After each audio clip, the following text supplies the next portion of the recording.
and welcome to We Live in a Society. This is day 5 of our four-wheel drive bus and bicycle tour around the land of ice and fire.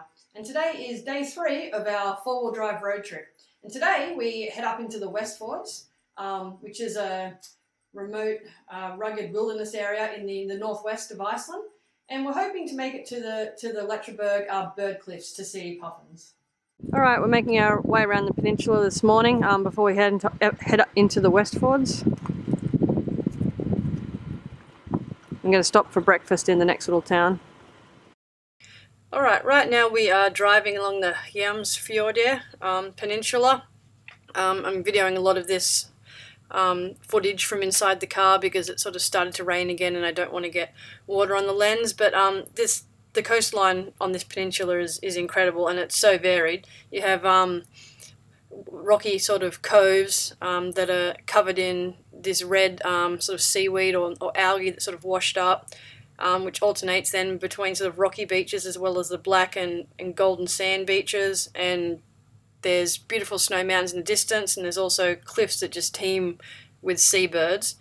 Then you also come into the sort of the lowland areas once you sort of come down out of the mountains and into the lava fields. And the lava fields are just covered in moss, and it's very beautiful. Today is by far one of our longest driving days. I think we cover about 600 kilometers today, maybe even a bit more, until we find a campsite tonight. We're hoping to go to the Látrabjarg bird cliffs if we can make it that far, and hopefully be able to see some of the puffins. Alright, we're heading into the Westfjords now. We're on a gravel road at the moment, and there's like a winding mountain road opposite us there, so we'll be heading along that way and over there towards the Westfjords. Alright, we're about to go for a swim in a, well, they call them nature pools here, but they're just like a hot spring. It's pretty cold, but the water's really warm.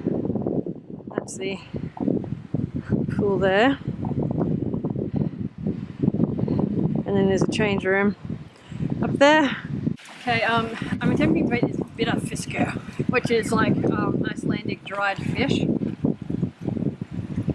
It smells like fish food.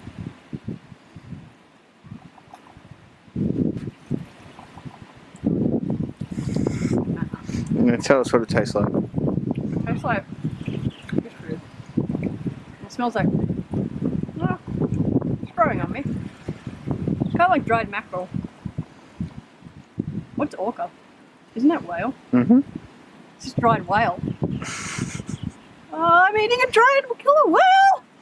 Yuck! Please stop. Please stop. Stop! Don't! Yeah, how do you feel that you just ate Free Willy? Oh. What did the whale ever do to you? No wonder it's $22 like for 70 grams. You just ate killer whale.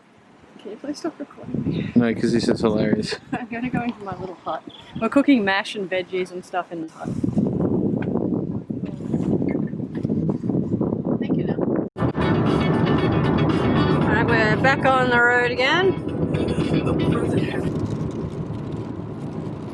Alright, it started to rain again, so I'm doing this video from inside. But we're about to cross over now, that bridge. Once we cross there, we're technically in, well, we're in the Westfjords, even though back there was, yay, technically classified as well. Crossing. No, we just crossed there. Yes. Alright, here we are. Crossing the bridge.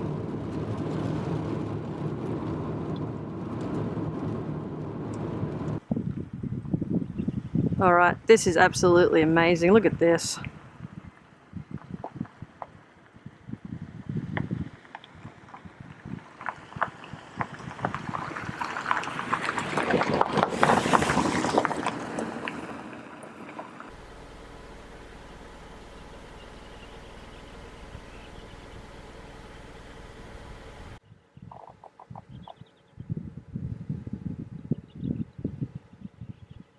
So this peninsula we have been driving through whiteouts and very heavy fog.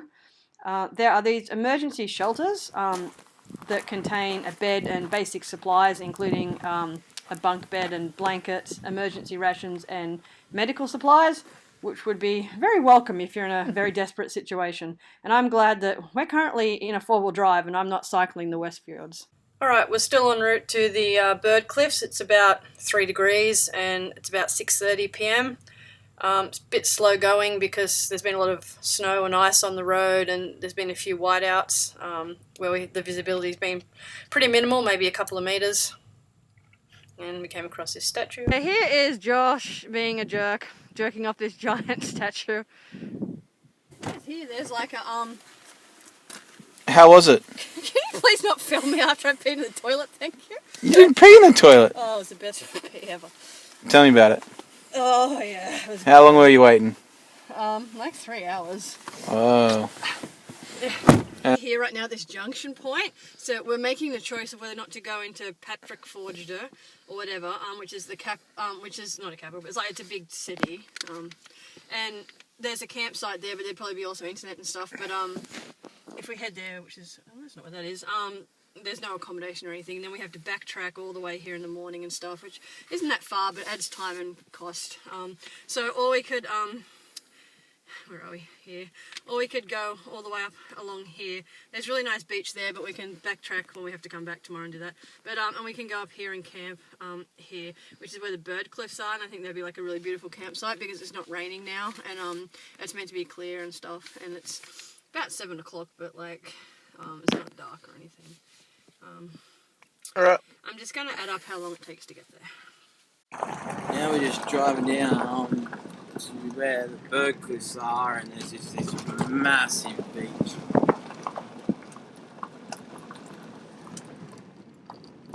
Unbelievable. We just ran the gauntlet of falling rocks. It was a little scary because there were like giant rocks all over the road, and then when they take it out the guardrail, it's very powerful. And it's even more scary that Chantel's driving. Oh my god, I'm a good driver. She's too busy honking a horn, fucking making the rocks fall off the cliffs. I was alerting drivers that we were approaching because there were blind corners. Oh yeah. It's a safety measure. Alerting the rocks, it's time to fall down. I think the giant car crunching down the road is going to be worse than the horn. I think it's the tightest time we can do the whole thing. Fucking 40 kilometers. There was one on the other side that was 30.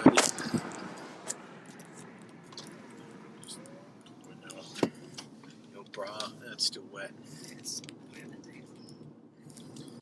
That was a tight little corner. Do that down there though. Because you big friggin' head,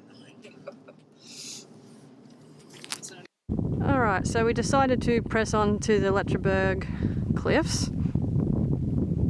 And if there's no camping sites available, we're just going to stealth camp in the car somewhere if it's too cold to pitch a tent, or if the weather turns bad. We're getting to some beachy areas now, and the cliffs are just ahead there. And the town we were going to stay in, if it was like pissing down rain or something, is just over there. So just ahead of us are the Bird Cliffs, which is sort of a promontory at the westernmost point in Iceland, and it's home to millions of birds, including puffins, which we are really hoping to see. It's about 8 o'clock at night at the moment. So we made it to the Bird Cliffs at about 10 p.m, and there were even a few puffins.